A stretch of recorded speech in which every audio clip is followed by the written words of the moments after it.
Okay.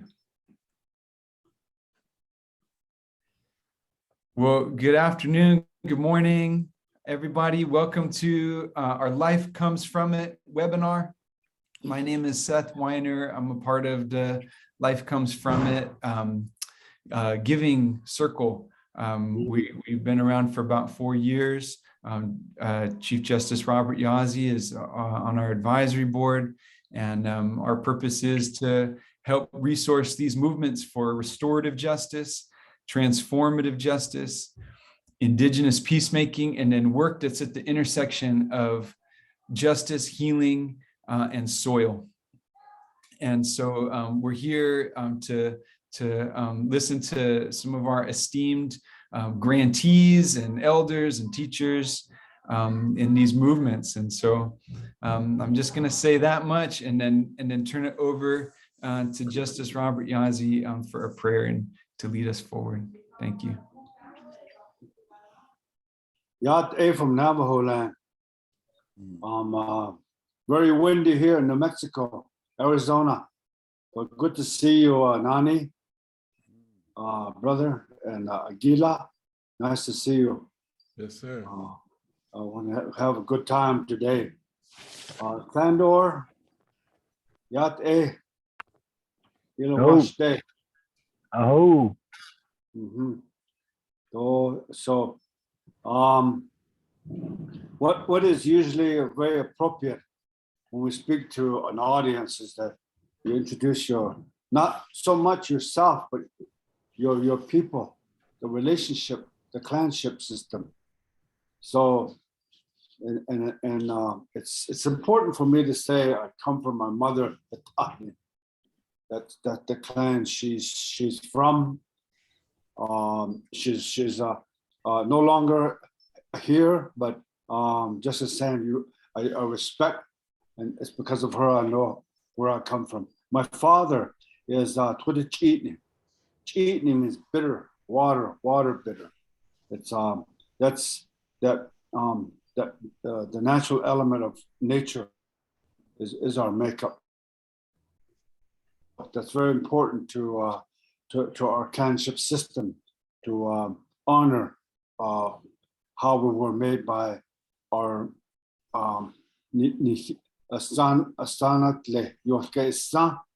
mother or changing water. And my grandfather, or Ashin, we say literally means salt of the earth, Ashin. And also my paternal grandfather is Kia'ani. Kia'a means something that's standing in a firm way. So in addition to my name, my Robert Yazzie, I give you my relationship. And that is, and the purpose here is just to acknowledge each other's relationship, and to, and I know we've come a long way in life, and for better or for worse, we're here, and we have something to say. So I'm going to pray right now at this time in my language. Kurola kujonrolis. Ka atem digendeneta noxini. Kon de be nas o as. Hayish kan la do shata aho konde. Jona nijen leni adri nas a kuche nikei kasa a shabat aho. Ibn shabat aho di nisa. Equa dische a honanat edolis. Di bin ye a hikre a chedan of Senigi, het all down to that case, het all a conde, di niche hatadotze. At the shame but the house are been so kagi, or Jean other lashing Jonishin conde, that all lado she sat underhung and dishing, con it the house a call. Got a change along. Did that? How you pass up a change of gosh. Although did the now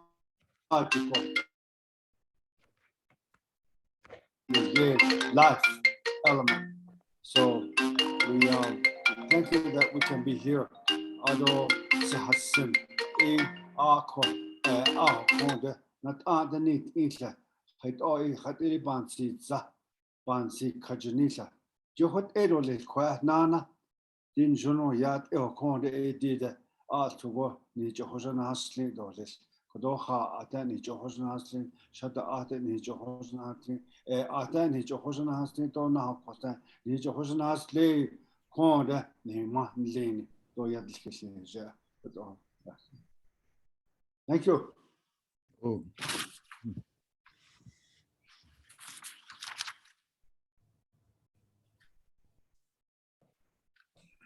Hello. Thank you, brother. You really called it in there. So I just want to say, yeah, I really appreciate your prayer. And from this point, I think the way forward is just to invite each of you to speak a little bit about yourselves, who you are, and these themes of justice and healing, and how that's moved in your life, how it moves in your work now, and you know, whatever you feel inspired in your heart and your mind, we welcome that. So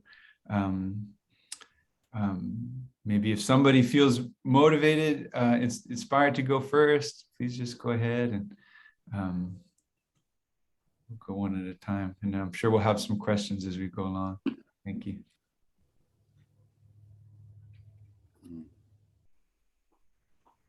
I'll start. Yes.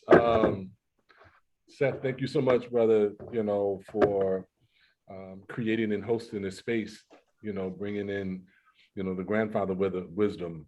I think that, I've been in several kind of spaces where they convene the grandmothers, to pray for the next generation and, for us presently. And, the divine feminine is always a powerful kind of balance, to the divine masculine, right? And I think that assembling, these grandfathers, folks who I respect highly and also have been on the front line in the trenches with, in terms of this work, it's, beautiful. I think yesterday I was at an event in Philly, and one of the things that I told myself that I would do now, as we are kind of convening in person again, is that I always kind of, before I kind of go off and talk about the work, I like to try to acknowledge, for Black men, the suffering that we've experienced at the hand of paternity and all that type of stuff in this system, right? A healing space, so I asked all the Black men in the room to stand up and just to be witnessed. There was a report that came out a few years ago through DOJ that said that we are the least helped and the most harmed, right? And I carry a lot of those wounds with me, and I was just telling brothers that I see them, and that and I'm invested in their healing journey as I'm invested in my own, and so just sharing that, I was a young grandfather. I think I became a grandfather when I was around 34, 35. My oldest son Terrell, who is an ancestor now, 17 years ago, gave birth to his partners gave birth to two children. One, Devin, who's his oldest, and Heavenly, who's his youngest. And I love those names, like, Devin being divine, right? And then Heavenly, Heavenly, I mean, Devin just is turning 18 in March, and Heavenly is graduating from high school, in May. The two oldest of my 16 grandchildren. And there's a saying that I learned from my brother Orland Bishop, that our grandchildren are our elders, from the future. you know, they actually sent us in the world to pave the way for their coming, right? And so I have, you know, like kind of really great, like kind of loving relationships with my grandchildren. And they're, you know, we have like kind of these unique relationships that's different from the relationships that I have with their parents, right? And I love it, you know. We as often as I possibly can, you know, like usually twice a year, I kind of gather all of the grands together. And now that they're getting older, I kind of broke them up in cohorts, you know. And so like the older ones, you know, they came to Thanksgiving with, I mean, to 4th of July to DC, like 5 of the older ones. And we just spent, you know, time together. And because they're like kind of 14, 15, 16, like 17, and they're in that particular age range, I was having a different type of conversation with them from when they were younger, you know. And this conversation was about maturity, about taking responsibility, about like, you know, connecting with one's destiny forth and life purpose. And so, you know, I set up accounts, you know, for all of them, like bank accounts that I contribute to every month. And I was, you know, sharing with them about, you know, husbandry around money. That I'm like, hey, I need you guys to start thinking. I was like, you know, and I was joking, but at the same time, like serious. I was like, who's going to be paying my Tesla bill, you know, in the next few years, you know, and because, you know, we sacrifice a lot, you know, as grandfathers, you know, in terms of, you know, laying the foundation for, you know, for our children and for our grandchildren. And I'm like, I want, you know, the legacy of our family, you know what I'm saying? Because my pop sacrificed a lot, right? I want the legacy of our family to be carried forward. And I'm like, and so there are lots of like kind of ways that we have to reimagine, you know, in order to maintain sustainability. And so, you know, it's been, you know, it's been beautiful and it's been challenging, right? But you know, there's nothing that I love more actually than being a grandfather, you know, and being able to kind of like share my own like kind of practice, you know, with them as they're kind of growing and developing, you know, as you know, as kids and young adults, you know. So it's and with each one of my grandkids, you know, I have like kind of a little different relationship, you know what I'm saying? Because, you know, they're all different and they inspire me in different types of ways and stuff. And so one of the things that I know like with them is that just in terms of some of my own guidance is about always speaking truth to power, you know, like with them. And letting them see me like kind of like, you know, strong and vulnerable, you know, you know, and, you know, exercising my no on a consistent basis, you know, because sometimes, you know, the grands, they, you know, they don't know the sacrifices that you've made in order to do the things that you do. So, you know, they're like, hey, like, this, that, and the third. And I love it. I always tell them that, hey, you know, I do things from the spirit, you know, and I'm like, you know, I done forgot more game than you're going to get, you know, so you ain't got no game on me now, you know. I'm like, you guys are going to be way more intelligent and, you know, accomplish way more than grandpa did. I'm like, but you know, I'm like, let's keep it straight. And then the last thing that I would share, you know, and then look forward to like having, you know, being in dialogue is one of the things that I was recently telling one of the grands. I was like, you know, just about unconditional love. You know, I was like, hey, my love for you is unconditional. I was like, you can come to me with anything, you know. I was like, however, I was like, my generosity and support has limits, you know. I was like, you got to kind of, you got to meet me. You can't like, you know, I mean, you know, all relationships are based upon a give and take, right? You know, but I'm like, I want to feel good about, you know, about what I do, right? And I'm like, and so I'm like, I will love you unconditionally. I will not judge you, you know, based upon like kind of the things that you do and the mistakes that you make. you know, and the successes that you gain, right? Because we define people by the things that they do in many cases. I'm like, but I also want you to know that that support and generosity is not unconditional. You know, I'm like, those things are to be earned, and so yeah.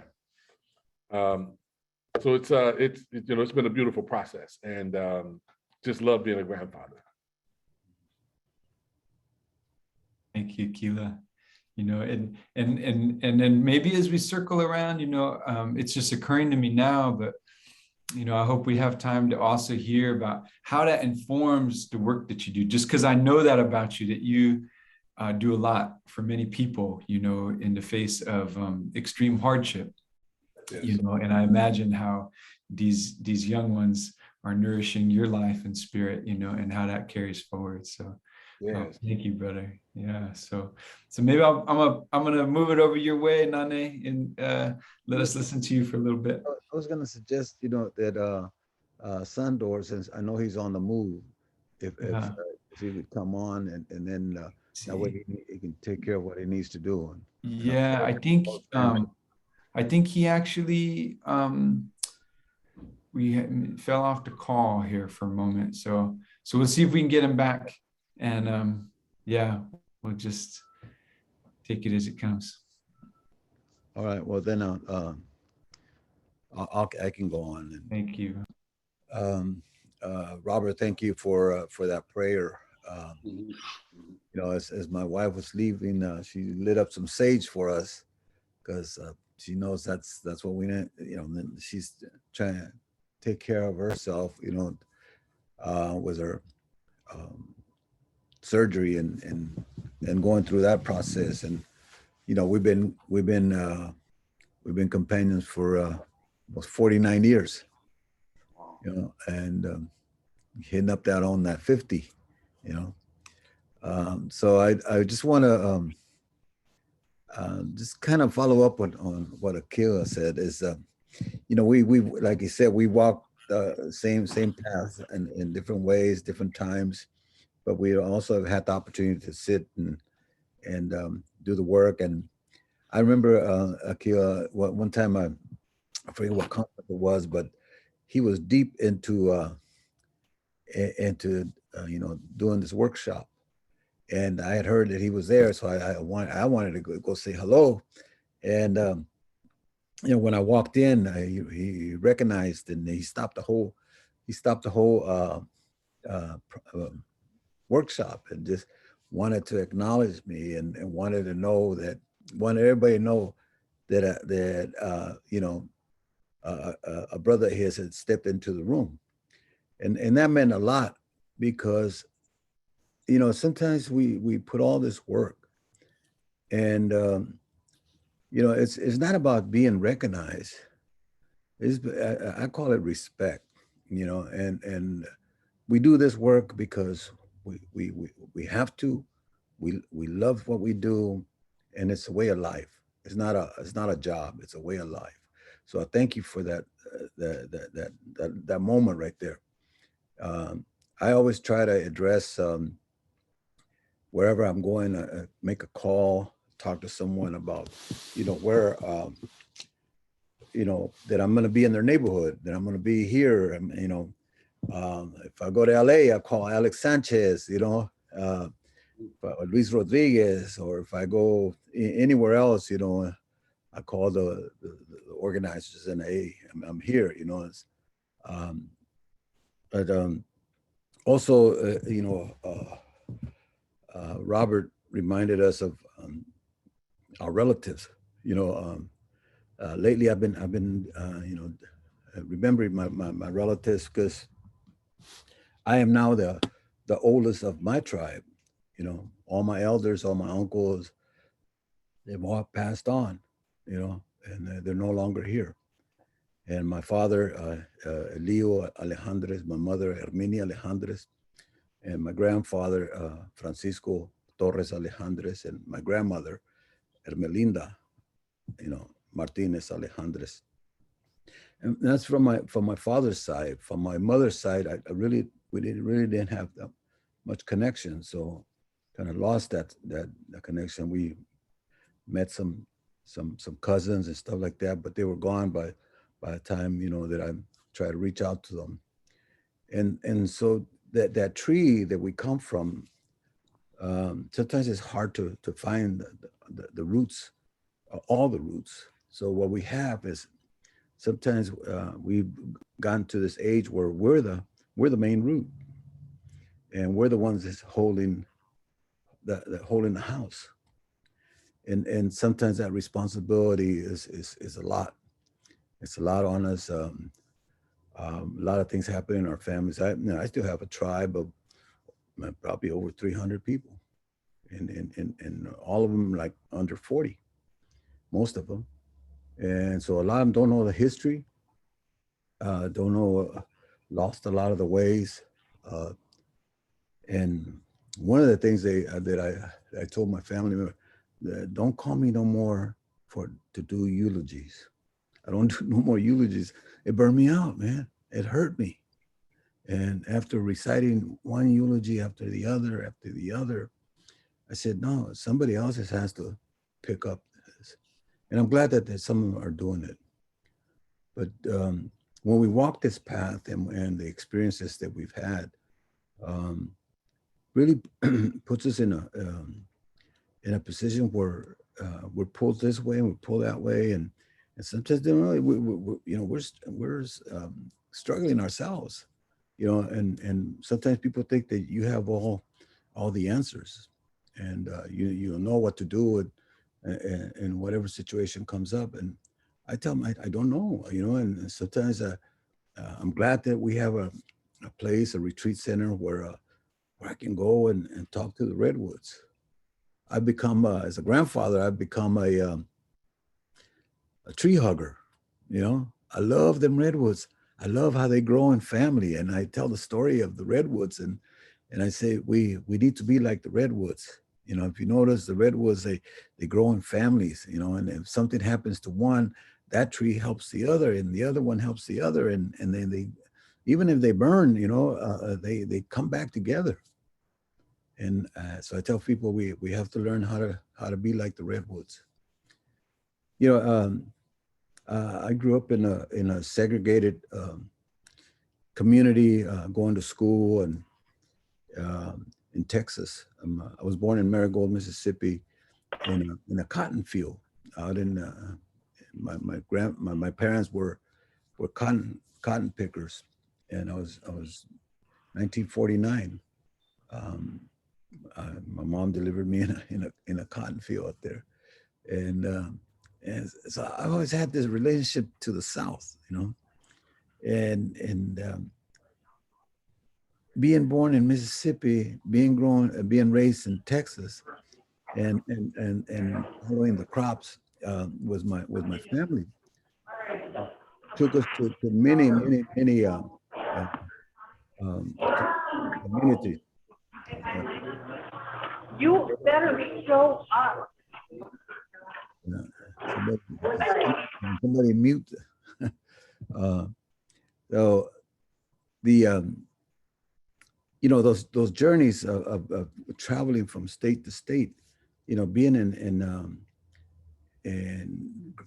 Arizona with our relatives from the Casa Grande area, and not understanding each other, you know, and fighting, you know, going to California and having to fight the neighborhood kids, and then going to Idaho and going to Minnesota and going to, you know, Nebraska.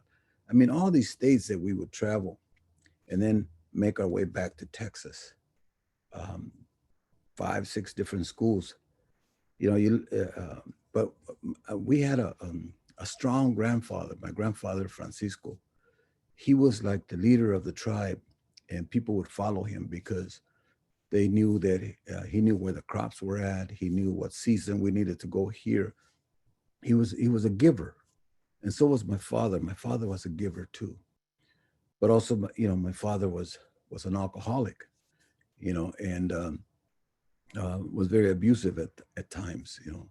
He was a good man, but he was abusive at times, and especially to my mother. And as a growing up in that family as a young man, you know, they tell us, say, don't say nothing, don't talk about nothing.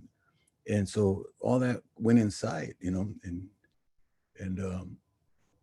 growing up was a tough, you know, but I still love that man, you know. I just didn't understand why he would do certain things until later on in life, you know.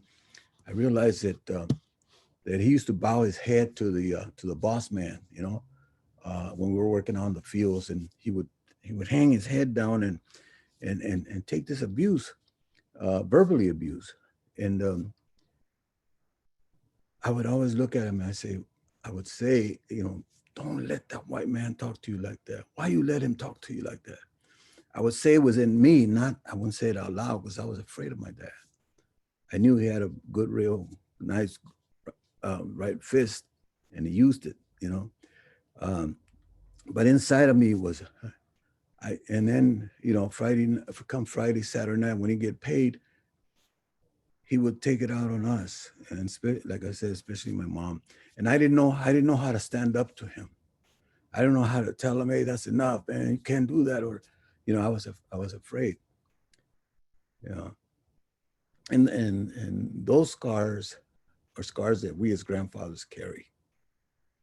And not until recently have we been able to talk about it, because it's a healing process. It's a healing process that will probably never heal, because I try not to go too deep in it, because once I get right here in the belly of right here, you know, it puts something else out. You know, sheds those tears, you know. But today I understand that those tears are tears of healing. But to finish the story on my father, what I didn't understand at that time, and why my father drank, is that he would take all the humiliation to feed me, to feed my 7 siblings, you know, and share whatever he brought. He would do that. And I was able to forgive him. I was able to sit with him at the end. At the end, we became very close. And he was a good grandfather. He was a good father, but he had his bumps. And a lot of times, a lot of us grandfathers, we carry that. And but I told myself, whenever I find the right person, I'm going to try to break that cycle. And I met Jenny, and we got married, and right after I came back from Vietnam, you know, in 1973.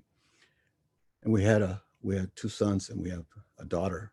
And now today we have 8 grandchildren and 3 great-grandchildren. And 2 of them were at the event last night, and they were so proud of their grandfather, you know. Then I was in another room, but my wife took pictures of how they were paying attention to seeing their grandfather on the screen talking about life, you know. So, you know, grandfathers have a lot to do, and the grandmothers, of course, always. But I'm glad that we're doing more with grandfathers, because at this moment, I have called out for grandfathers for peace. And the reason I'm doing that is because I as violence has, you know, continued, you know, I know some of us have been on that road trying to stop the violence, and we've been affected directly by that violence.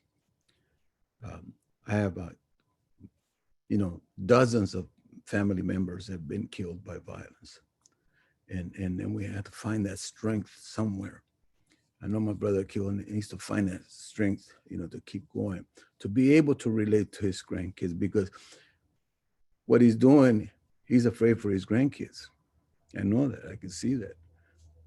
I'm afraid for my grandkids. And I'll continue to do whatever I need to do the best. So on calling on grandfathers, I'm sure that all of us on this will not hesitate to give our lives for any of our grandkids, you know. So the violence in the streets.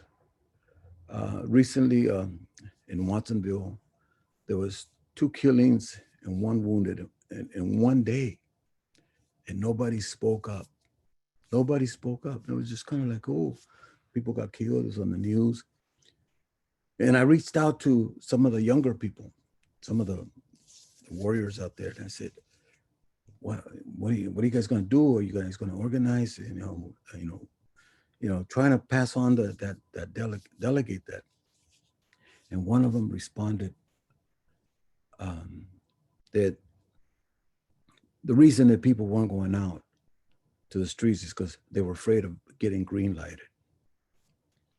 And I thought about that. I said, you're afraid of getting green lighted if you speak for peace, if you speak for that it's wrong what our own people, brown people doing to brown people, black people doing, native people doing to native youth, other youth. If we're afraid, then we have no business doing this work. And I said, well, I guess it's if y'all aren't coming out, then I got to call grandfathers back out. And because we know that there's no retirement in this work. So we called the Grandfathers for Peace, Grandmothers for Peace. And we held a meeting, a little circle in Watsonville at the Placita, where many have fallen. And the grandmothers came and the grandfathers came. And we spoke. It was few of us, but we were there. And we spoke that we will not stand to see our grandchildren. We fought for our children. Now we're fighting for our grandchildren. And there's a lot of stories we can say in terms of this, but I'm just talking about what I deal with and what's been my number one is to stop the violence. And in order to do that, I had to get culturally and spiritually grounded to be able to deal with what's going on every day. Incarceration has taken a toll on my family. In the 80s, there was 35 members of my family in prison.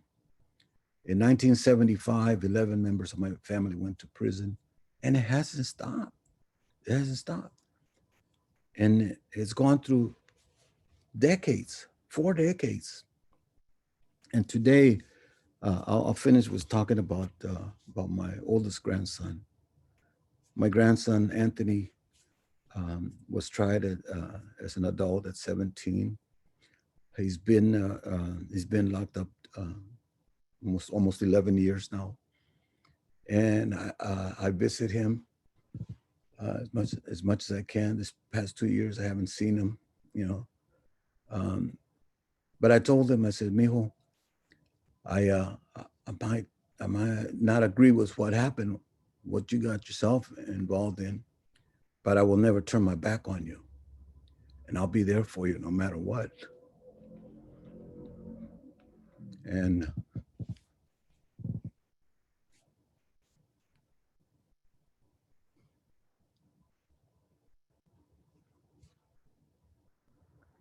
it's been hard.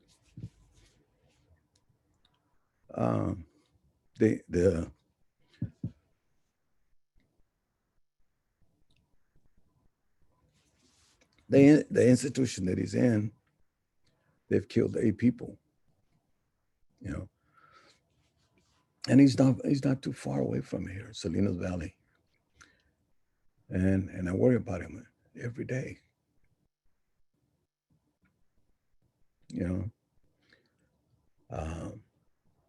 I worry about when he comes home. But that's why I stay strong, because I have to. I want to hug him.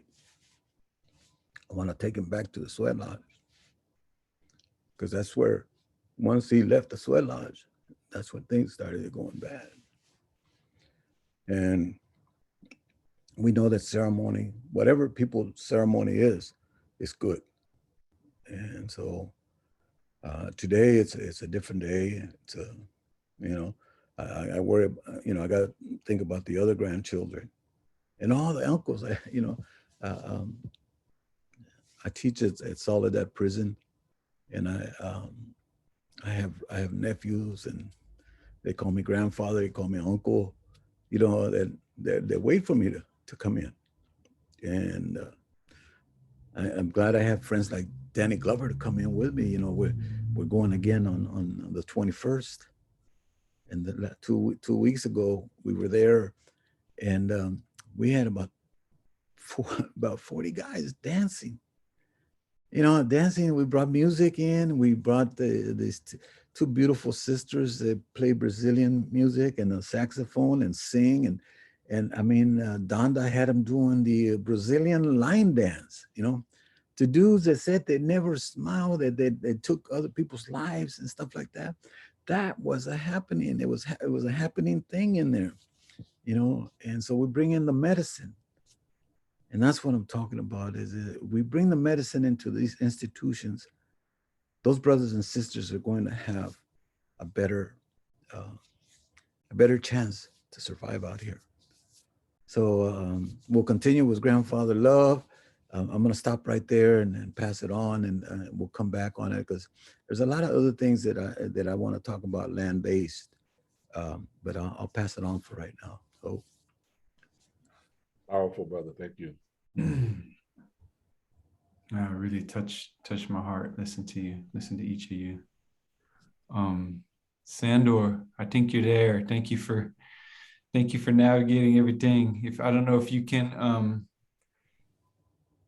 if you're able to speak, but I'm going to turn it over to you if you can hear me.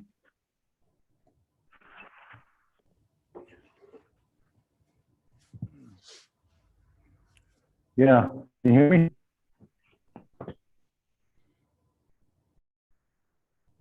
Yes.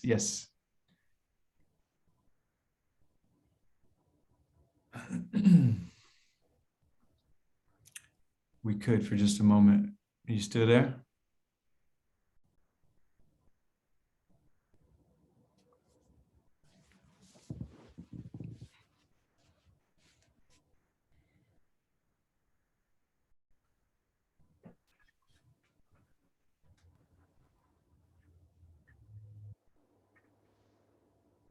Oh, yeah.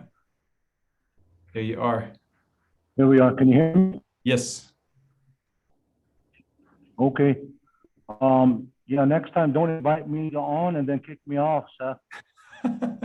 I like to keep you on your toes, Sandor, but Yeah, you passed the I test. see that. Thank you. I'll jump right into it. I want to say, Tokea wakanta ka wopila wakilo naku my kola Robert Yazzie wocheka yakage. Thank you for your prayer that you made, and then all the expressions that were made as the grandfathers. Tunkashilas okola kichia. Our grandfather kind of society. My name is Sandor Iron Rope. I'm a Lakota from the Pine Ridge Agency residing in Lakota Treaty Territory, 1868 Treaty Territory. I have 9 children and 9 grandchildren. And, I wanted to say thank you for Seth and the invitation to be here. It's a man's society to share some tools for the next generation, the responsibilities of what a Wichasha is, what a man is, what it is to be a man.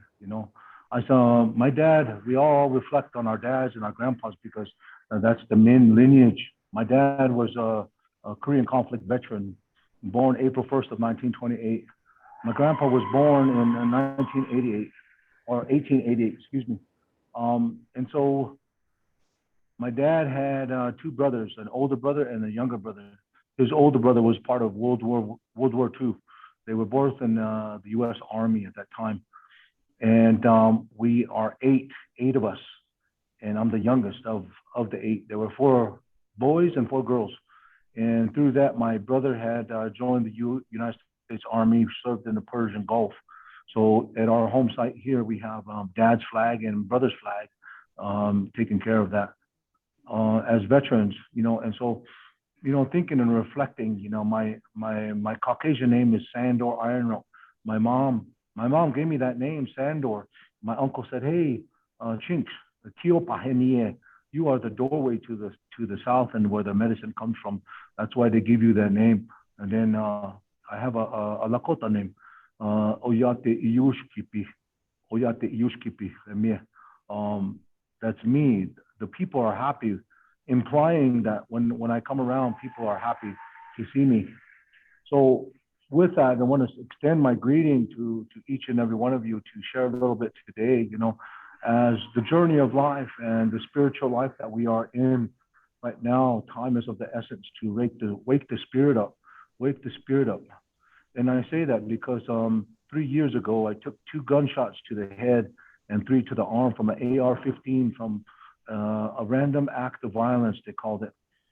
And it took 3 years, almost 3 years, for us to go to the court system and to try this young man, this individual here. But my wife, it caused a lot of trauma within the mind, within the spirit.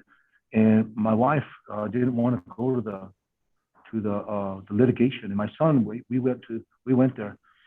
And I told the young man, I said, I forgive you, but I can't forget. And I said, you're going to be responsible for you yourself and what you do.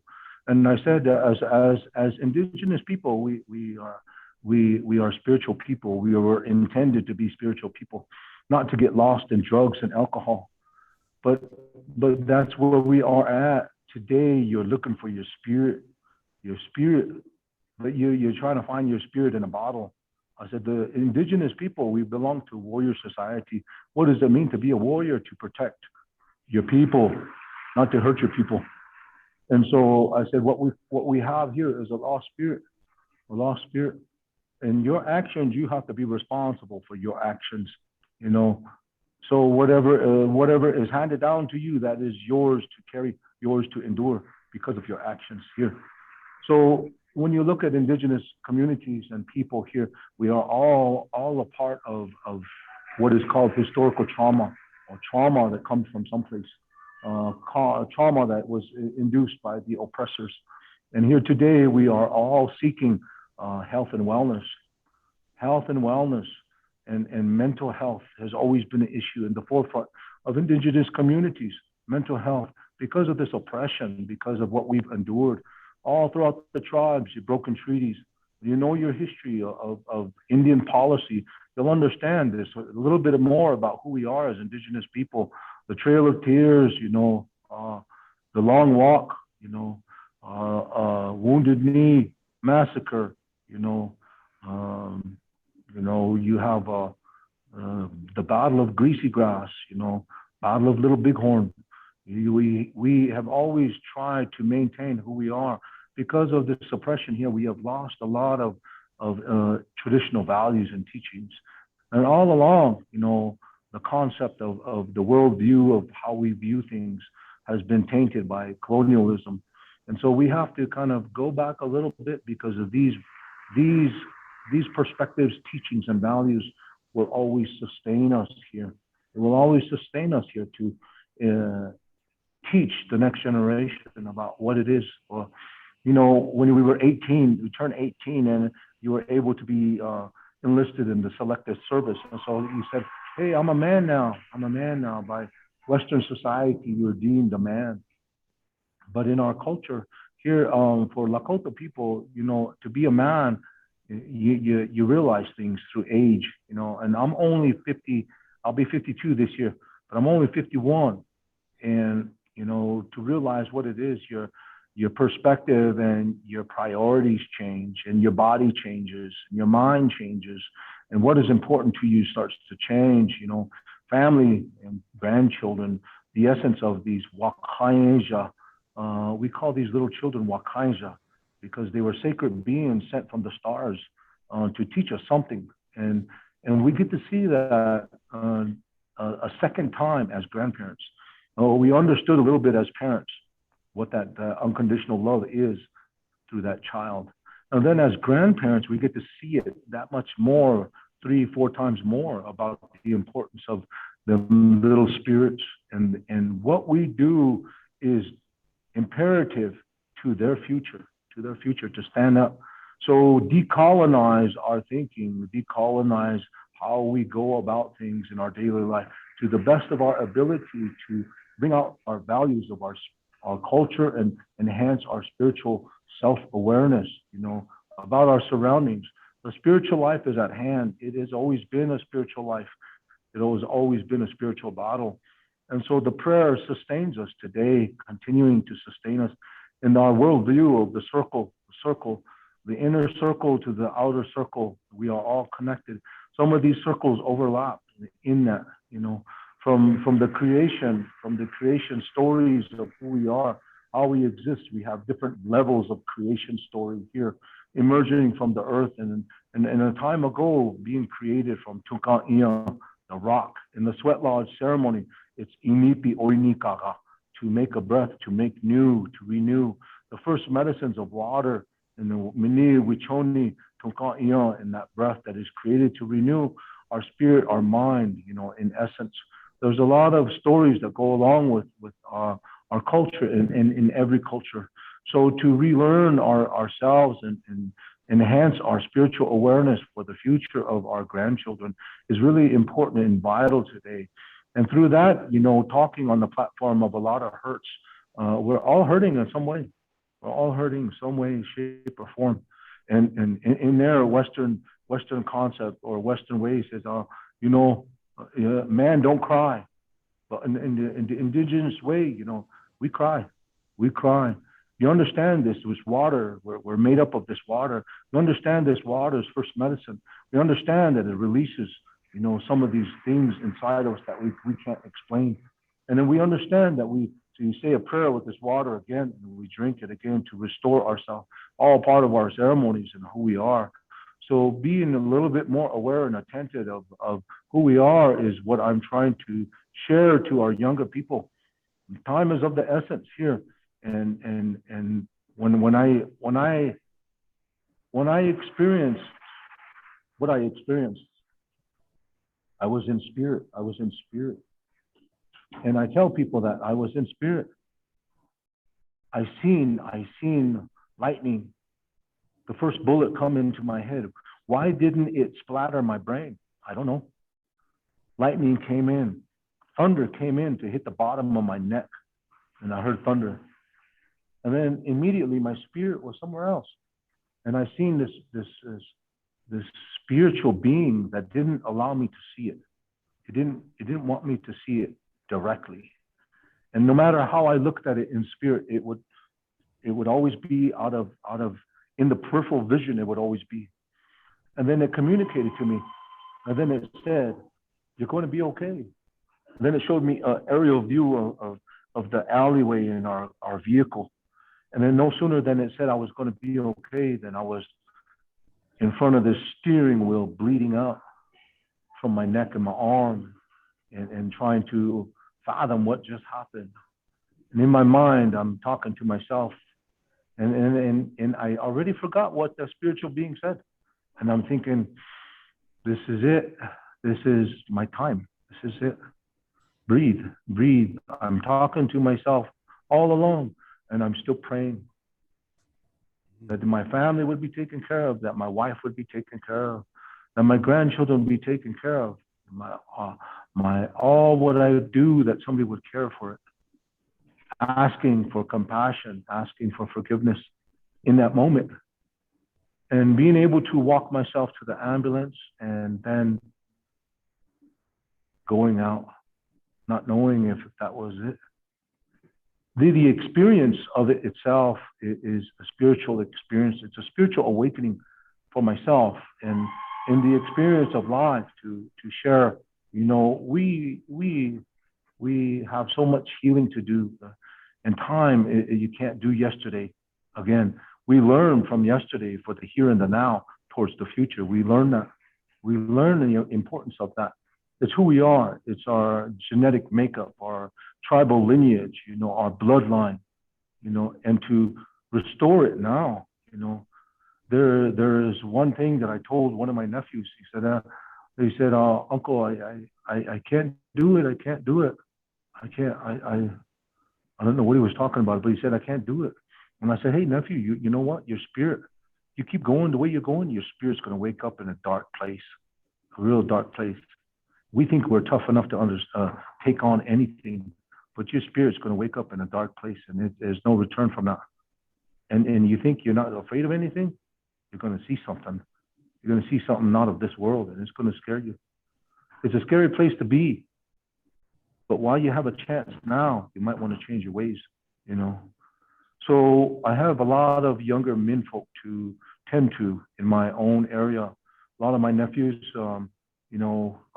have been incarcerated before. A lot of them are incarcerated. You know, we have a lot of broken homes, you know, ensuring parental teachings, what it is to be a father, what it is to be a good husband. You know, we have a lot of healing that we need to continue with today. So today, as a platform from a man, a provider, you know, a loving provider, protector, you know, today we have a lot of teachings to share. So I just wanted to share about that much, you know, and take that much of your time here. And I'm appreciative to be invited to this platform. And like I said, you know, time is of the essence. We have to surround ourselves with positive, like-minded spiritual beings to enhance our healing of our people, of our men, you know, to be the best that they can be, you know. So through that, I want to say thank you to each and every one of you that are participating. And thank you, Seth, once again for the invitation here. I'll say that much. Aho, me take oyase. Oh, Powerful, brother. Palamie, they say, Sandor, thank you. You know, it's like good medicine for me just to hear you express yourself, you know, and thank you for your life, you know, thank you for that, all those forces that keep you here with us, you know, everybody here in the face of how things might have been otherwise, here we are, you know. So Shania, Justice Robert Yazzie, I just want to pass it back around to you and call on you for some more of your voice and your words. And then for everybody here, you know, please, you know, feel free to put some questions, thoughts here in our chat. You know, we can look at those, and then for all of our grandfathers here, if you have a question or something like to bring up, please feel invited. Go ahead.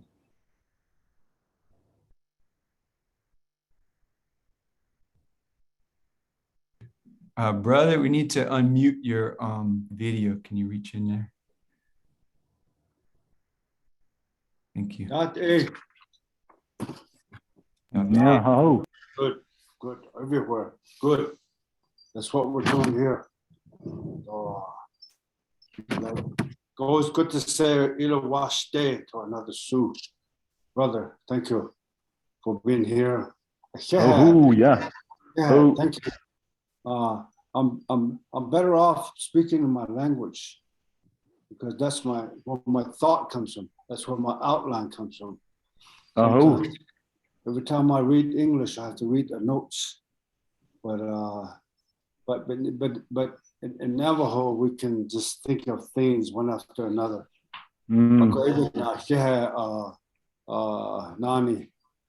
Aqeela and Sandor, you can all hear me okay. So here talk Navajo. So just to give keep my talk in order. So I gave you my clan relationship, which is very, very important. Relationship is everything. So in Navajo we say che, yate che means hello grandfather. Che means we have che's out there right now at nighttime, wintertime. We have a 9-day ceremony. We have a bunch of che's dancing in the cold weather. And so I think that as a che, one day I had my a tire flat. I was driving a place called Chinle, and when you're young, you think you're young, but not knowing that time does pass on each day. So one day I had my tire fixed, and the young man came up to me and said, "Oh, he called me grandfather for the first time. So I guess that was my entry into another level of this world. So as I sit here and listen to all of you, Chase, I see that this is an honor, because we hear grandmothers out there talking already. Us Chase need to do the same thing. And so I think like each one of us said, we have experience. And so sometimes when I'm alone, I sing, I sing some of those songs, and then I sing certain songs that will mean, touch on your own existence. Hey ya ne ne ne shio aze means the beginning is hey ne ne. Shio means everything, the power everywhere around us. And aze means medicine. So no matter what, at this age we're in, we're always hurting, in some way, mentally, spiritually. And so when we look back, when I look back and I say, there's many times I've been, I didn't know my direction. But as I grew older and I I've experienced European education. And when I was small, we were told, don't speak your language. When I was like 6 years old, I was in a boarding school with all the other children of my age. So we stopped speaking Navajo for some time. And now I see a real value talking Navajo. So I speak to my brother. He's 10 years older than I am. I'm 74, he's 84. Sometimes he says, as you're getting older, you begin to all of a sudden see things of the past. It just comes with age. So when I sometimes I experience certain things, and sometimes I share with other people my experience. My brother is the same age as I am. He's in the hospital right now.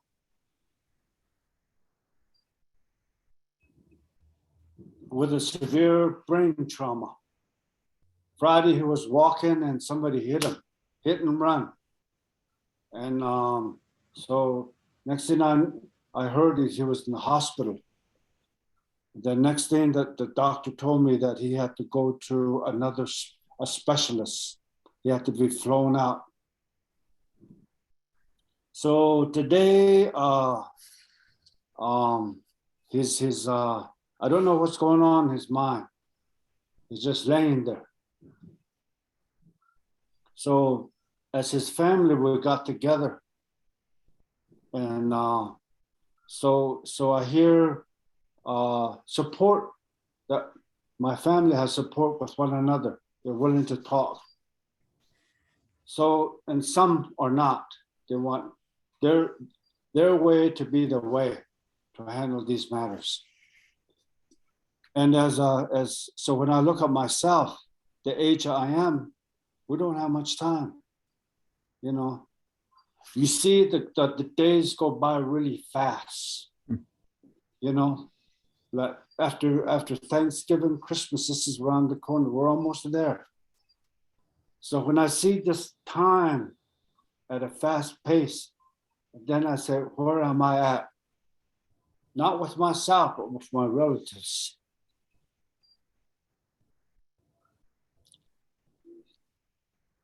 So I'm glad to be here with you, Chase. My brother, Sandor, said, well, as a man, you don't cry. Of course you do. You feel that emotion very, very deeply, hurt. And as a Che, I think about my brother. I want him to get better. I want the prayers to be heard. I want prayers from all different directions, 4 directions. And sometimes when you have a relative, and as you were talking about, Nane, you know, the things that happen in your community, people killing each other.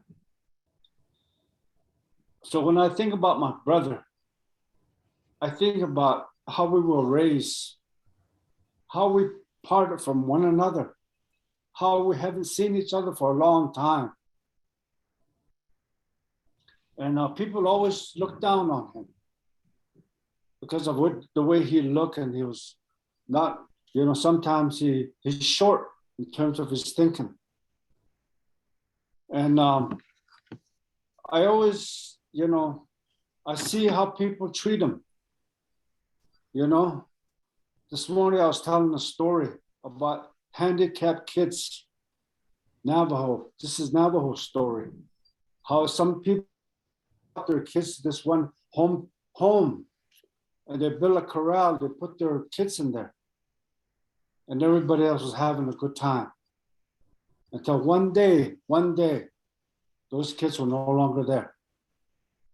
And the family said, go find out, see what happened to the kids. Then the person who investigated the situation said, those kids are doing fine. Those kids who were not wanted, those kids who were, you know, mistreated, they were doing fine.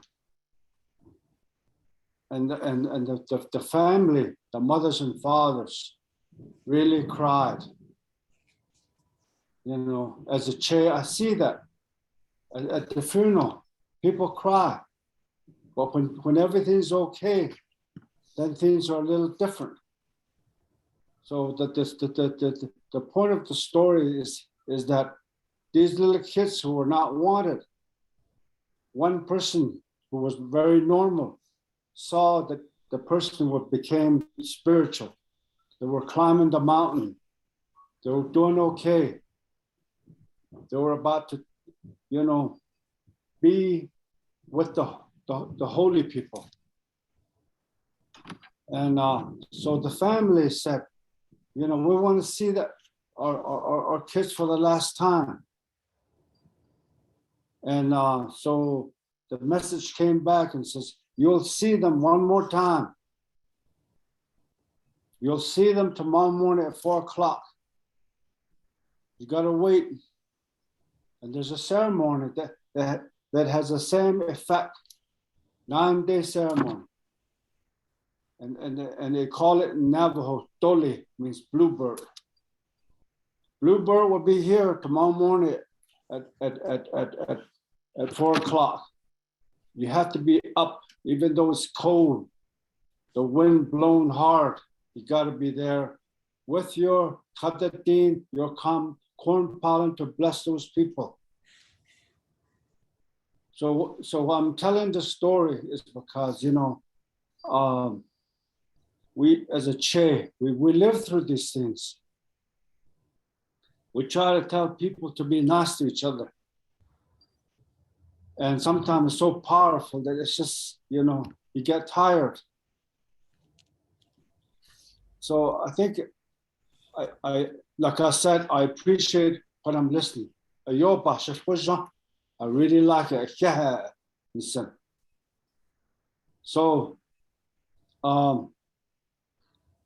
never saw my father until one day my mom was taking me down in Gallup. She never told me that this person was my father, this man. He never said anything to me. And right after the short meeting, I went to the bathroom and he followed me. He didn't say who he was. And so somehow I knew he was my father. So the only thing he did after that was just that he sent me a letter at the Tohatcha boarding school where I was attending school. I was about 5, maybe 8 years old. I remember. So as a che to my people, I always say, you know, what can I do as a che to make things better? I teach law.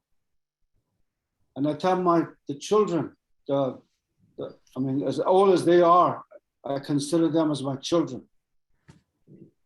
And some of them are having a hard time trying to make it through. Like some of them go through abuse. Some of their children are out, not attending school. So when I look at the justice system, I've been a judge for a while, a long time. And I say, justice in Navajo is European justice. And I look at the justice as it is. It's not serving its purpose. And older people come, and one of them came to me, a grandfather. It says, what can I do? My kids are killing each other. They're not paying attention to me. He said, maybe this is the place, the court system. The court system is the place where I can get help. So that made me think even more that as a che, we can do things.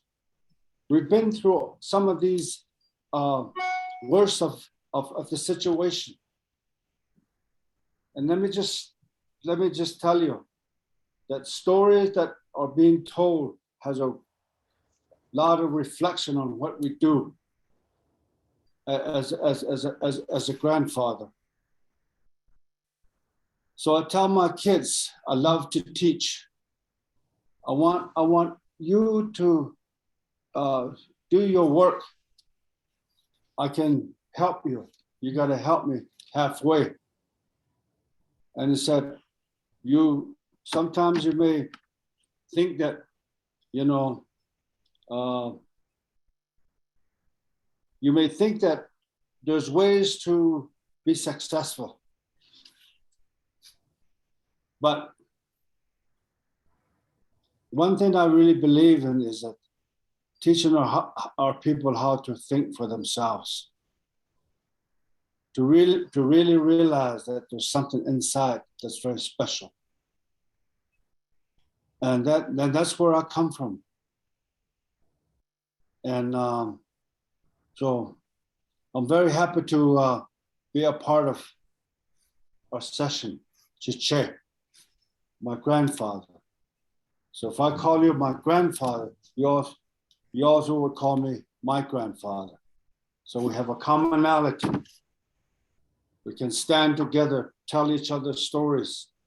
And I think that's a good support. It lifts us up, mind, body, and spirit. And that's why I really like being here. I made it a point to be here to this day. And I hope we develop a relationship and share our stories with each other. To say that you're not alone, you know. We can pray with each other. We can sing with each other and make our numbers grow. And I just think that some of the fathers have forgotten their children. Maybe they don't even know that they're grandfathers. And I learned from, because my father didn't take the responsibility. I said, if there ever is a child born for me, I'll take that responsibility. So that's where I'm at. I'm emotional today. It's okay. Good to be emotional. Has a lot of power in it. That's all I want to say, Che. Thank you.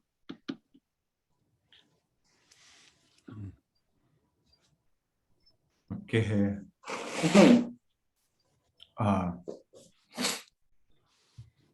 I got a message here, Brother Sandor. If you can hear me, I know he's maybe in another space. So just a moment for you to speak, and I want to just read a couple questions also. So we I had a couple questions just to reflect on for any of these any of these grandfathers here could respond to in turn. But one is what do you need for your healing? What would you tell others that is needed, and even what would you say to the United States? I hear that as the United States government, or these institutions responsible for certain kinds of harms. What would you communicate? And then also somebody, Brenda Morrison's asking about these different types of healing: transformative justice, restorative justice, peacemaking, and then this land-based healing. I know, Nane, you want to speak to that. And sometimes there's tension between them, and what do we do about that? How do we hold that? So thank you, Sandor, for your patience. I'm gonna turn it over to you. Yeah, that was a lot of questions there.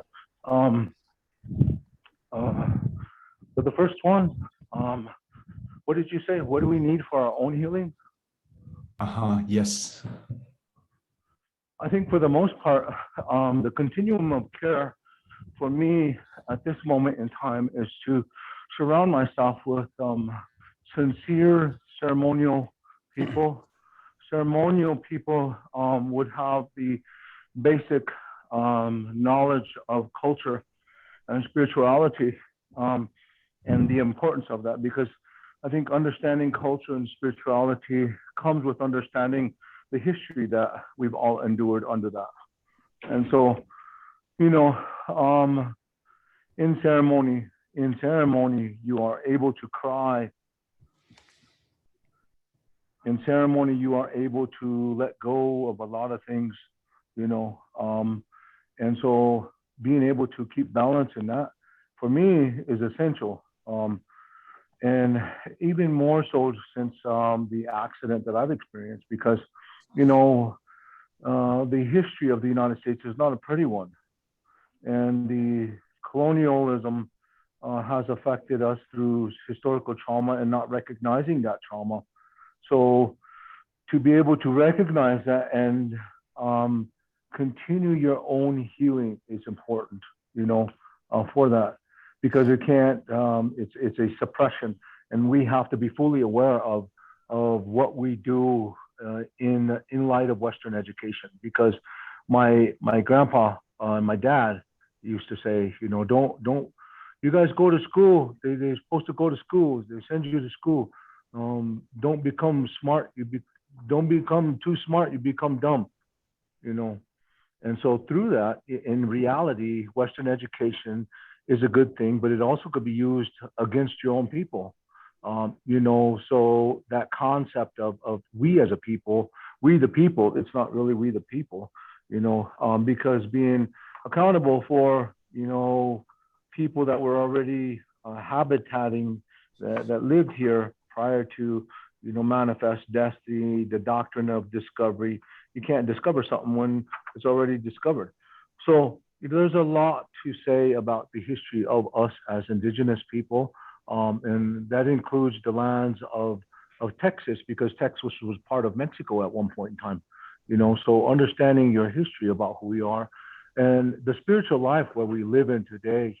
I applaud our menfolk, my elder brothers, I'll just call them that way out of respect, for your words of wisdom, enlightening us here today and sharing from a male perspective, the challenges is how it is to be a man, how it is to be a grandfather today, and you know, shed those tears, you know, because I look at it and see my grandchildren, and I think, wow, they, you know, I have these little pictures of them being silly and goofy, and then they're growing up, and then they're not silly and goofy anymore. Now they're becoming a little bit more mature, and I'm sad because I don't see that little silly goofy side, and you can never get that back. It's part of life and the growth cycle.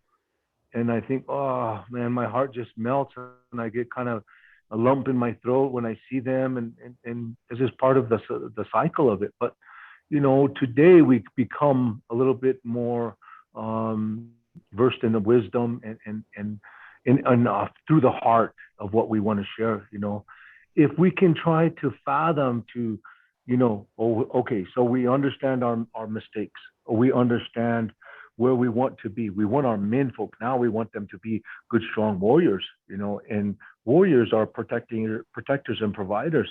And so you understand your history and culture, you can be a good warrior, you know, not for your self-glory or selfishness, but for the people.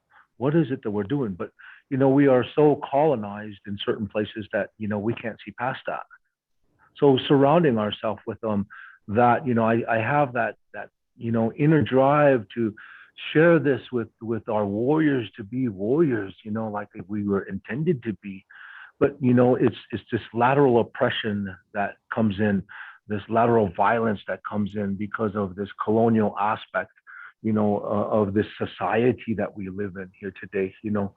But my take, my feel right now is appreciation, you know, for our wisdom keepers, our grandfathers, you know, to share where we are today, you know, my older brothers, you know, to share where they are today, and wanting to inspire, you know, our youth to be all they can be. And this is not the United States Army motto, but I'm saying, you know, is to be all that you can be, to surround yourself with these tools and utilize the tools that we have in modern society to be, you know, the warriors we were intended to be. You know, holistic wellness is nothing new. It's nothing new. It's something that we all were. I like to go hunting. I like to go buffalo hunting myself, you know, to understand the Tatanka Oyate, the Buffalo Nation. And that's who we are as indigenous people. We were the Buffalo Nation because of our creation story, our emergent story. But today to be healthy, and a buffalo symbolizes that health. It gave its all to our survival, and we use all of its parts for our survival. And so giving itself is not selfish, you know, it's being selfish for your people and handling that storm. Whenever that storm came, that buffalo went right towards that storm head on. And so, if, you know, being today like the water that flows, you know, from the earth, the Miniwichoni, if that water is going to flow, it's going to find a way. And its persistence and resilience, it could carve out a place in the rock. You know, here, being water as we maneuver through this world and this spiritual life that we're in, to share a little bit of these teachings that we have from all of our cultures and all of our experiences. So today, I'm just filled with gratitude today to be able to balance this graduation that I'm at right now and to make time for our men folks here today. So I'm just filled with gratitude and inspiration, you know, for each and every one of us and all of our listeners too. Share that much. Ooh, thank you. Thank you, Sandor. I wish this could go on and on and on. I feel like I'm drinking from a fountain I found in the desert here. And I hope maybe a few people can stay on a little bit over. Aqeela, I know you're gonna have to go, so I just want to turn these next minutes over to you for your voice, your heart, your mind. Thank you. Yeah, just you know, real quick. Unfortunately, family, I have a hard stop at 2:30 that I have to transition for. But you know, Che and Nane and Sandor, like, you know, such powerful stories, and I'm hoping that we can reconnect again and spend more time on this conversation, because I think that the voice, as Nane said, the voice of the grandfather it's really important in the voices of the grandmothers, especially in terms of what's happening in our communities and in our neighborhoods all across the country. And just to say that for 30 years my life has been dedicated to bringing an end to the violence that starts within us, because as Sandor said, that we have to surround ourselves with ceremonial people, that there's not enough sanctuary, especially for men, for us to be able to talk about the deep secrets and shames in our personal life as a way of accessing the gift of who we are. I just wanted to remember, our brother, Malidoma Patrice Some, who made his transition a few days ago. Malidoma was a part of, a powerful, healing, movement with Luis Rodriguez and Orlin Bishop and Jack Cornfield and Michael Mead, holding space, for men, all across, the culture, to reconnect with our destiny force through ritual. The day before Malidoma made his transition, or the 2 weeks before, I was talking and telling Malidoma stories. And literally I was spending some time with my brother, Rob McGowan and David Ardiaza. And we were, the night before, was talking about Malidoma giving me this gourd that was given to him, by the elders when he was initiated. And I still, I carry this gourd with me everywhere. It's been, 20, almost 20 years now. I'm living in New Jersey now. And I have a beautiful sanctuary and an altar in LA. But once I moved here and got established, I bought, the gourd here. And so I'm just, holding space for our brother as he becomes an ancestor, and is able to impart his wisdom, on us as we do this work, in the world to save our children, and our grandchildren, and create the next space, for our great grands. And so I just want to thank you, Seth, for organizing and creating this space for us, to talk about, what it is to be a grandfather. And I'll close on this and just say that that Sujata asked a question about, our own healing. I think that it's important that we're witnessed. Men in this culture aren't really allowed to feel, and to, as Justice Yazzie said, to express emotions without being defined by them. And so, we're vulnerable, and we cry. And it's a part of the human experience, right? And I want to be witness for all of that I am, without being defined by, the good or and these are judgments, or the bad, for that matter, right? I want to be beheld, and just holding space for the highest possibilities for me to emerge, and giving me the benefit of the doubt in every situation. And it's hard, being male, and especially of men of color, like in this culture. Every day we have to navigate and negotiate what it means to be men, and to be fathers and grandfathers, in this world. And so thank you all so much. And I'm looking forward to our next time together. Bless you, Aqeela. Thank you so much. Thank you. Bless your day. Thank you for being with us. Thank you, everybody who can stay on a little bit longer. Nane, I want to turn it over to you. Yeah.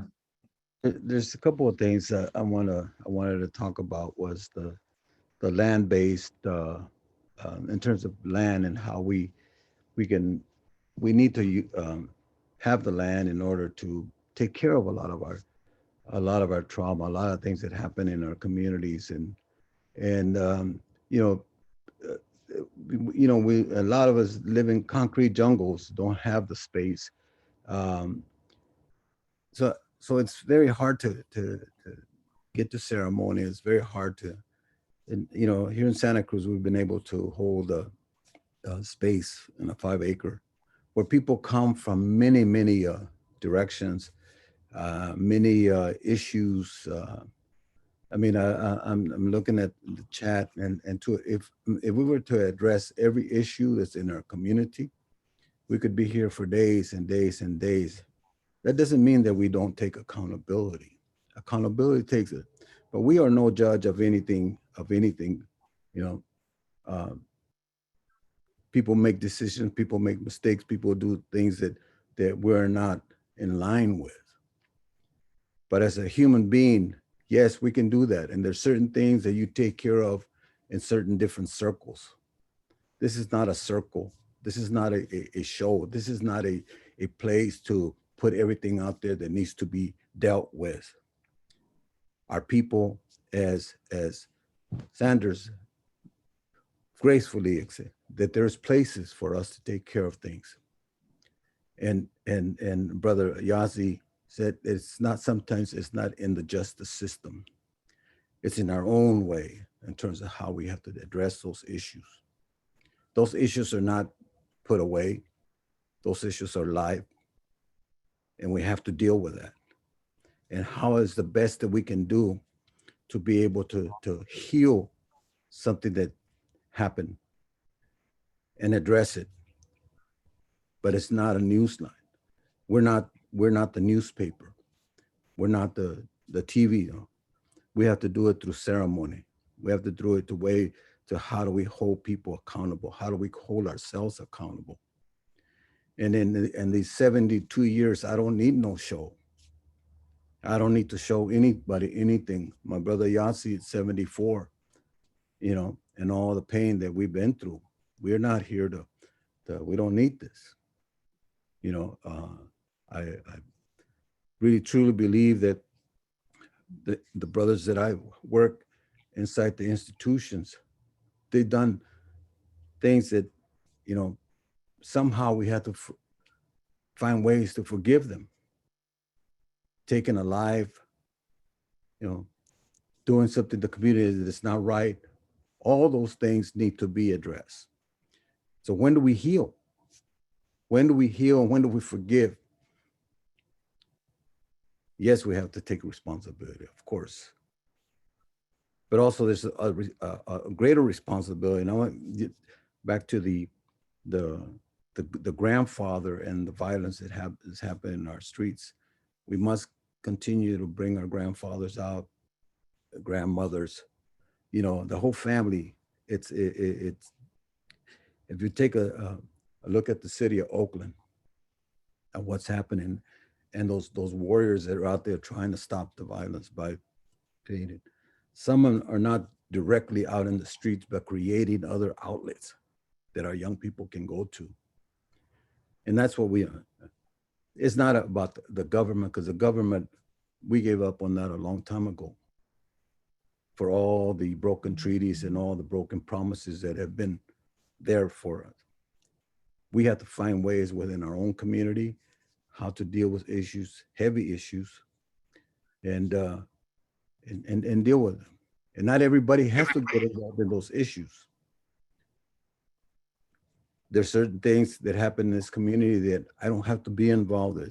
I pay mind to it, but others have to deal with it. And if they come and ask for advice, then I try to do the best I can. Right now, as I wait for my relatives to come home, I have to plan on how best when they return home. And as grandfathers, to forgive someone that almost took your life, and to have that experience, that out-of-body experience, I've had myself, to connect with that, whatever being is out there, is very powerful, and it leaves a a way, a path for us. So I just want to say, I thank you, Seth. I thank you, Robert. I thank you, Sandor, Aqeela, and everybody else for this opportunity and all the challenges that are still out there. And you know, to everybody, take care of yourselves. And I look forward to going back into the institution to be with my nephews, you know, and pray with them to keep our ceremonies alive. Hope all my relations. Thank you, Nane. That's good. It's amazing how many questions you guys can answer in just one go. So I'm just seeing a lot of gratitude expressed here in the chat. I'm feeling it in my heart and body. And just to invite you, Shania, Robert, Sandor, Nane, if there's anything else you'd like to say before we close, and you're invited. And after that, we'll look forward to the next one. Hey, brother, Yat Ehnana, thank you again.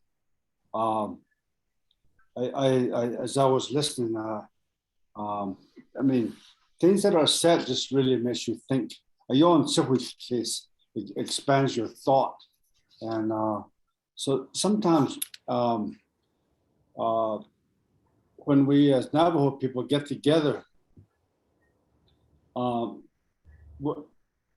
today we've become so diverse. Sometimes we can't even extend that respect when we argue with each other. As much as you want to say, if you have disagreement, disagree with each other with respect. So I think one of the things that grandfathers, grow into is a world of respect, and try to relate to the world in that way. So some of the things you learn at this age, chaos is going to always be with us. And when I was going to Christian school, I want to be a minister. And it's always like, if there's hell and there's heaven, those two don't meet together in one way or another. But as I got away from the church and listened to my own chays, my son, grandmothers, they say everything is one. You hell and heaven is one. And it's up to you to make that distinction, which is which. So when I think about Navajo thinking, I think about culture and language. I think about how those things come one, can work. There's a balance in it. And when you're thinking good, it's in your body, it's in your mind. If you're thinking bad, it's in your mind and your body. And in Navajo, it says, it's up to you what you can do with it. They say, Hajor na. Hajor means be careful where you walk. So sometimes when we talk about the good and bad being together, is that we're right in between. That we have to do everything that we could do and say in our mind. Where there's a problem, there's a solution. There's wars going on, there's killings going on. Where there's a problem, there is a solution. And I think when we talk about peacemaking, sometimes we say, what should we talk about? How do we teach our people, our young ones, about what that means? Peace means chaos. The only reason why we have peace is because chaos. And this is where I think we gain our understanding of life. As grandfather, we've been to the worst of the worst, and we've seen other people go even more. But what we come up with is, I don't let it be if you've been into the worst situation, you could tell, I mean, you can suck its juice, its bitter juice. You know what it tastes like. Some people, when I used to sit on the bench, tell people, you know, I don't want to see you in here anymore. As a judge, I've been there. I've been in a position of drinking and being drunk, embarrassing myself. I didn't care because I was drunk. So when I told people, you know, if you can show me something, show some respect, go to ceremonies. In 30 days, I want to see you in here again. See how you're doing. I'm going to let you go right now. Some people have paid attention. They listen. They take it, whatever they hear, wholeheartedly and do accordingly. And they come back and says, thank you very much. So what are we saying when we talk this way? When we talk this way, what are we saying about peacemaking? Peacemaking is everything. So whenever we have a session, we know how to talk things out with each other. What does that mean? We need to even explore that even more, how to talk to people, what to say. And there's always a rule of respect involved as the foundation to how you talk to each other. Listen to each other. And I think that as grandfathers, we can teach that. So what do we do about the chaos of tomorrow? Teach respect. Teach people to maintain respect. Teach people to listen. Listen to each other. But know everything. Grandfathers always before used to say, you can learn all you want, but you're not going to learn everything. You're not going to learn everything. Or if you do, young persons, I want to know, grandfather, I want to know what you know. Grandfathers kind of grabbed a young girl's hair and says, if you know what I know, it's going to do this to you. It's going to make you go crazy. It says, take it one step at a time, no matter how much you know, how much degrees you have, one step at a time. That is the teaching of peacemaking. That's the teachings of grandmothers and grandfathers. Thank you. Thank you. Thank you, Nani. This is good listening to you. Seth, and all the audience who are listening. We've got 25 people listening. Thank you. Thank you. Sandor, you want to say anything? I just wanted to, I got to get going here, but I just wanted to, share that, reiterate what has been said. I support everything that has been said about is respect. As we grow older here, we learned the values of our culture, our mom and dad, and what it entails, And so for us as Lakota people,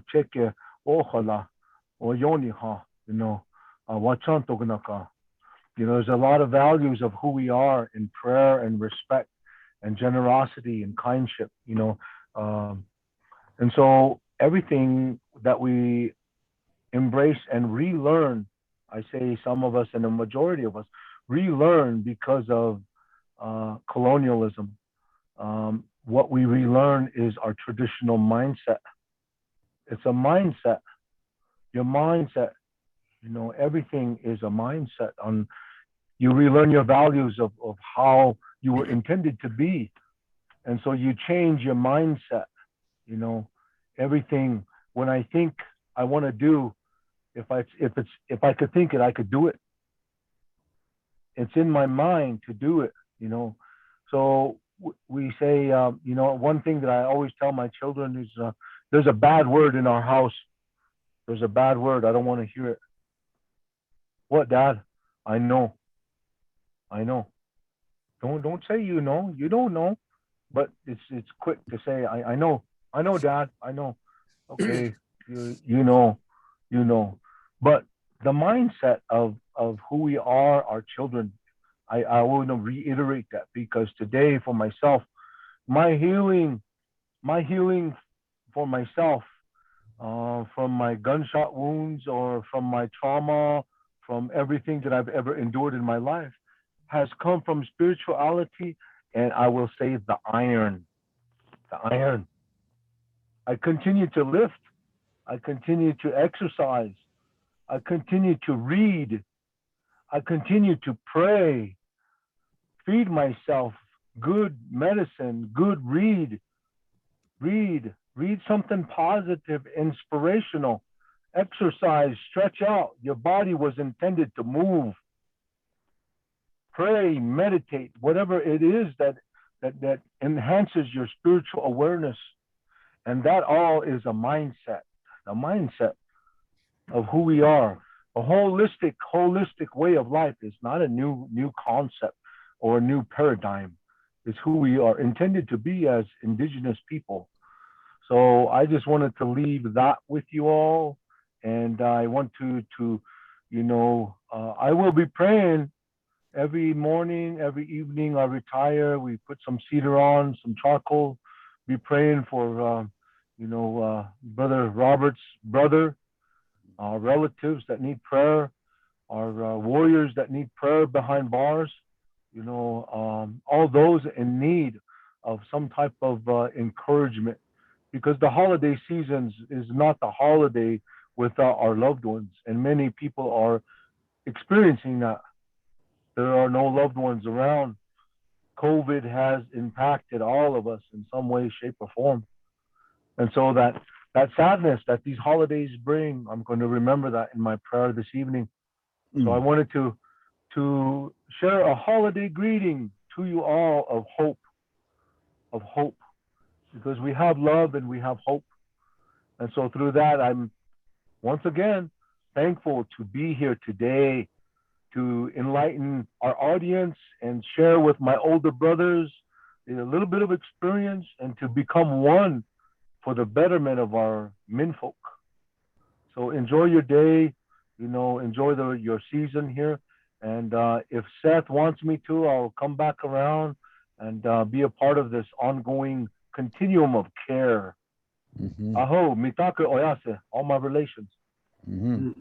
Aho. Thank you. Thank you, Sandor. Thank you, Nane. Thank you, Justice Yazzie. Thank you, Aqeela. Thank you, everybody who's here. Nane, you feel complete? Feel strong, brother. All right. Thank you again. Yeah, appreciate everybody here. And I'm glad to finish on that message of hope. So, Palami Eresean, Lakota, Nakeje, Navajo, and there. And gracias. Gracias. So, in toda Aruba. So, thanks everybody. Have a really blessed day. I'll call you Robert. Thank you. Okay, Nani. Good to see you again, brother. See you, brother. Jay. Yeah. Okay. All right. Thank you. Thank you, Seth. Thank you, everybody. Thank you. We'll have the recording up. Yes. Okay. Peace.